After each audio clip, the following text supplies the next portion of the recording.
Is Destiny 2 still worth playing in 2022? I mean, when we look at it, it came out in 2017, it's had a few bumpy years here and there, and some positive moments. But before we discuss that, I'm Splinter, and alright, you know what we're talking about, let's get going. So Destiny 2 is currently the only sequel we've got to Destiny, and let's all be honest with each other. For those of us that played D1, we look at it with rose-tinted glasses at this point. We had some pretty solid raids, King's Fall, we had Prison of Elders, and we even had that one strike that seems to get repeated over and over and over anytime you see something Destiny mentioned out in the wild. But honestly, I could probably go into hours-long discussions on pretty much anything related to Destiny. But I want to restrict it to 3 specific categories with some subdivisions in them. Category 1, I want to talk about gameplay content. So what activities can you expect to find? Story content, and I want to talk about replayability. So starting with gameplay content, honestly, Destiny's got a bunch to do in it, and if we're really being honest with each other, there's an activity that's going to scratch just about anybody's gaming itch. Activities in Destiny 2 are broken into 2 major categories with a little bit of flavor. First, we have our PvE content, also known as player versus environment. In this category, going from, at least in my opinion, easiest to hardest are patrols. Just real short 2-3 minute missions that usually kill or collect items.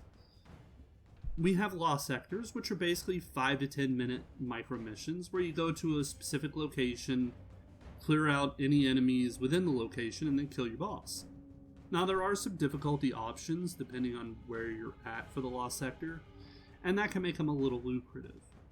But before we get into our next piece, I want to just put it out there, while most content can be soloed, the next activities do typically require a fire team of at least 3 to 6 guardians working together. Which now lets us talk strikes. These are just repeatable 3-person fire team missions where you go in, kill a bunch of stuff, then go kill a boss. There's a trend here. The rewards can be pretty lucrative depending on where you are in the game's progression system and difficulty, but we'll talk more about difficulty a little bit later. However, as you get more powerful and memorize maps, strikes are really fast to complete with 4 to 7 minute completion times.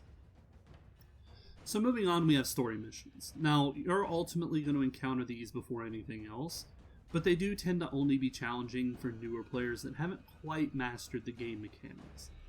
Veteran players will usually have a pretty easy time with these in most cases. But mind you, there is a bit of an asterisk here. With the most recent expansion, Witch Queen, you can choose a higher difficulty, which does up the challenge. But again, it's optional. And so, another warning before we continue, for anyone who's not already played Destiny 2. These next activities do have some form of wipe mechanic if you're taking too long to complete the task once you get to your final encounters. They're in essence just a counter to sitting back to play passively, so that's something to avoid. Which brings us to dungeons. 3-person activities, the mechanics tend to be very similar to what you'll see in a raid, but with some unique challenges that you won't necessarily see elsewhere.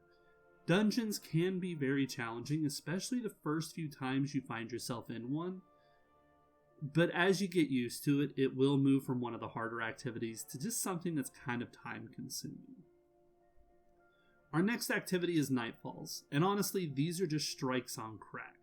You won't notice really any difficulty. So now we have Nightfalls, which are really just strikes on crack. You're not going to notice any major difference between a strike and a Nightfall beyond the up. Now we have Nightfalls, and these are honestly just strikes on crack. You won't notice much, if any, difficulty in how they play out other than just increased difficulty. There will be some extra damage modifiers. The enemies tend to have higher levels of health, but to put it simply, Nightfalls ultimately come in 3 flavors. You have, man, that was rough, what the fuck is going on, and fuck this, I'm uninstalling Destiny. So on the higher difficulties, they can be pretty challenging, especially once you get up to the top difficulties. you run into situations where there's only a handful of viable strategies. And so for the last bit of PvE exclusive content, we've also got raids. And if you're any sort of regular PvE connoisseur in gaming in general, you'll eventually want to tackle a raid. They're 6-person activities that contain some of the best loot and story in the game. But this isn't for the faint of heart. There's going to be unique mechanics, unique enemies, and puzzles that all need to be solved. So instead of the prior activities where you could pretty much take a fire team in, go rogue, and fail upwards, in raids, everyone has an assignment, and communication will be key. If you're not paying attention and you're not communicating, you're going to fail. Additionally, most bosses are pretty much range damage sponges even on normal difficulties, and as a result, you will need some of the most powerful in-game weapons. And make no mistake, this is true end-game content. You cannot be brand new to the game and hope to make it through a raid with just starter gear. Although that would be a fun challenge, not gonna lie. But inevitably, you're gonna find yourself challenged, you're gonna get angry, and you're going to just really get stomped on hard. If you understand and accept that now, raids will be fun. But I will say, if you've got the right group, raids, even at their highest difficulty, tend to be fun and engaging content. And at this point, we've got multiple very well-received raids in the game, so it's a popular activity to undertake with groups. I would personally recommend having a group of friends or get into a non-toxic clan that teaches raids. There's a ton of clans available, and most are very welcoming to new players. So before we move on and talk PvP, there's also Gambit. Now, Gambit is a hybrid of PvE and PvP, with your main focus being to defeat enemies and bank something called motes to summon your match boss and kill it before the enemy team.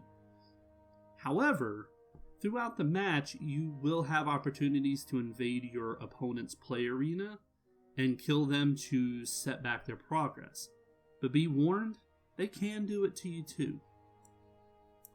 So moving on, let's talk PvP briefly. Destiny definitely has a pretty decent PvP community. We have casual games, we've got sweatier game modes, competitive game modes, with your top 2 most common competitive playlists being Iron Banner, which uses it's a form of capture, or it's a form of King of the Hill, whereas instead of 1 zone you have 3. Now the real key with Iron Banner is for every zone that you own, you get additional points per kill. The caveat here is, however, if you can capture all 3 capture points at the same time, you will lock your opponents out of being able to capture zones for a limited time, which gives you an advantage. Now, we've also got Trials of Osiris, and this is the sweaty of the sweaty playlists. Typically, your top tier players are going to go in there, and the way Trials of Osiris works is it's a first to 5 round win. And to win a round, you have to have all opposing players knocked out at the same time. Otherwise, they can revive each other and potentially come back. Trials of Osiris matches, they also do tend to go a little long if you're a well-matched team. And the times I've jumped into the playlist, I've had a lot of scenarios where we've gone 5 and 4. So don't go in if you want something easy to deal with. And I do want to put this out there. PvP is definitely something everyone can get into almost immediately on the first install. But like I said, Destiny 2 has got its own community of sweats. And while most playlists don't care about your skill level and will prioritize connections, just be prepared for a bad time until you really start to accumulate gear that's better suited for PvP than the starting hardware. So moving into story content, Destiny 2's got a very rich background and lore going back millions if not billions of years. Nearly every piece of armor, weapons, ghost shells, sparrows, ships, etc., they've all got some kind of story attached. And you'll encounter most of the in-game lore through your story missions, and in this case I am including the seasonal story missions as well. There's a rich backstory. Nearly every major character is fully fleshed out and has clear motivations with a little bit of muddiness for future content. Heck, even the PvP playlist have an in-lore reason for their existence.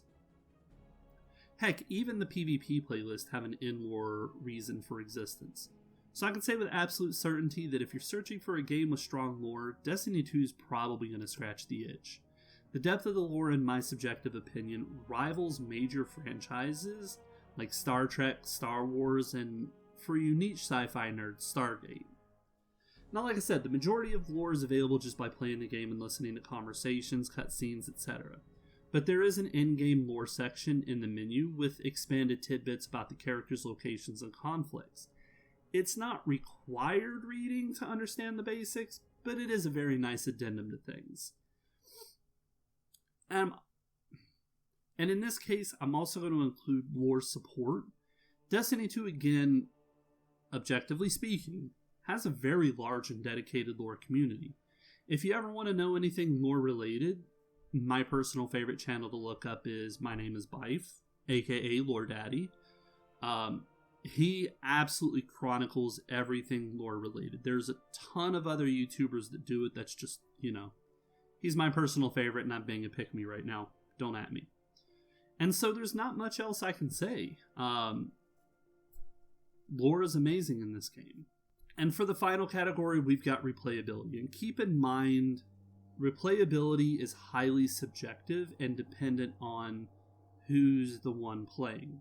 For example, I've got friends that can sit in Crucible for 12 hours a day, piss in a diaper, and never get tired of the game. Calm down, Eric. The diaper was a joke. With as many activities as the game has, if you're a new player, ton of replay value. It's overall a pretty piece of stable software. I can honestly say that you're going to get bored with a few activities, strikes, patrols, things like that. The real easy stuff, they get real boring after you've completed them like 100 times. So ultimately, the most value in replayability is going to come from in-game content like dungeons, nightfalls, and raids, mostly because they all have progressively higher difficulty settings for them to be played on, which does allow you to take some time to truly master them. And the best way to really look at it like this is, at least for me, with Destiny 2 having come out in August of 2017, I've been playing it since launch. But I will go through periods where I do burn out on the game. And in my case, my burnout really just comes from being an in-game and not having a regular group that I really mesh with well to run with. But I do typically play through all seasonal content, and I most definitely get in on major expansions. I actually take a week off of work every year when the next Destiny 2 expansion releases. So is there replayability? Yeah, of course. And if you're a new player, you're going to have a ton to do for months before you run into a situation where you could get bored. So to answer my original question, is Destiny 2 still worth playing? Yeah, I can say yes wholeheartedly. But there are a few cons. The game does have a few minor bugs. I've noticed hit registration can be a little funky at times, but it's pretty uncommon at this point. The new player experience isn't in the greatest play ever. It doesn't do a great job of introducing you to the game and mechanics, but Bungie continually works on it. We've also had a few seasons recently that have ranged from not bad to pretty good. However, at this point, things do feel like Bungie's running off a template. Every season we get about 8-9 weeks of story content, and then a new 6-player match-made activity that ties in with new power levels to grind. So after a few years, it'll probably get a bit stale. But even with that said, once you've gotten into a place where you've been playing for a while, it's still a good game to, revisit for a couple of weeks, knock off your weeklies, then go to your other staples. So is it worth it? Yeah, absolutely. But with that said, I would be very curious on what you have to say about it. I'm a little biased towards Bungie. I'm not going to say I'm a Bungie shill, but I'm a Bungie shill. So let me know down in the comments section what you think. In the meantime, thanks so much for hanging out with me and discussing Destiny 2. My next video, we're going to be talking about the DLC and whether it's actually worth its price tag. In the meantime, don't forget to like, share, and subscribe. I'm Splinter. The end.